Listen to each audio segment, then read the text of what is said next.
Hello বন্ধুরা, পল্লিগ্রাম TV channel বর্তমান সময়ে এটি যেন আলোচনা সমালোচনার দিক থেকে শিরোনামের হেডলাইন হয়ে দাঁড়িয়েছে। বিভিন্ন সময় এই চ্যানেল এবং এই চ্যানেলে কাজ করা অভিনেতা অভিনেত্রীদের নিয়ে আলোচনা সমালোচনার ঝড় ওঠে সামাজিক যোগাযোগ মাধ্যমে। আজকে পল্লিগ্রাম টিভি চ্যানেলে কাজ করা 4 জন অভিনেতা অভিনেত্রীদের ব্যাপারে খুবই রহস্যজনক, বলা যায় আকর্ষণীয় একটি তথ্য আপনাদের সামনে তুলে ধরব। সে সম্পর্কে জানতে হলে পুরো ভিডিওটি দেখতে থাকুন। তবে তার আগে একটি কথা বলি, ভিডিওটি ভালো লাগলে অবশ্যই একটা লাইক দিবেন। তো চলুন শুরু করা যাক। পল্লিগ্রাম টিভি চ্যানেলে শুরুর দিক থেকেই কাজ করে আসছেন জনপ্রিয় অভিনেতা টনি শেখ এবং অভিনেত্রী সালমা খাতুন। দর্শকদের কাছে এই জুটিটি বেশ গ্রহণযোগ্যতা লাভ করেছে, সেই সাথে এরাও লাভ করেছে দর্শক জনপ্রিয়তা, পাশাপাশি ক্যারিয়ারে অর্জন করেছে বিরাট সাফল্য। তবে সামাজিক যোগাযোগ মাধ্যমে গুজব উঠেছিল টনি এবং সালমা নাকি প্রেমের সম্পর্কে রয়েছে।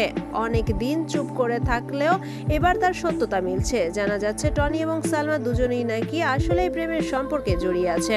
বন্ধুরা, বাস্তব জীবনে টনি সালমার জুটি আপনাদের কাছে কেমন লাগবে অবশ্যই আমাদের মতামত জানিয়ে দেবেন কমেন্ট বক্সে।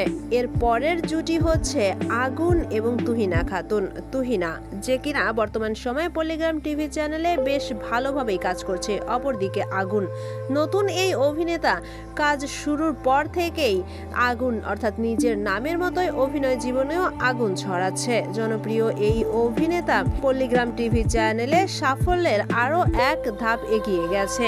তবে প্রথম দিকে অনেকেই মনে করত তুহিনা খাতুন জনপ্রিয় অভিনেতা রিয়াজ কবিরাজকে পছন্দ করে, কিন্তু বাস্তবে দেখা গেল আগুনকে পছন্দ করে তুহিনা, এমনকি তাদের মধ্যে সম্পর্ক রয়েছে।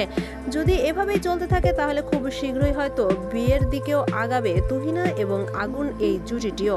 তো বন্ধুরা, এদের ব্যাপারে আপনাদের কি মতামত? কোন জুটি সবার থেকে সেরা? অবশ্যই আমাদের মতামত জানিয়ে দেবেন কমেন্ট বক্সে। এতক্ষণ সাথে থাকার জন্য ধন্যবাদ।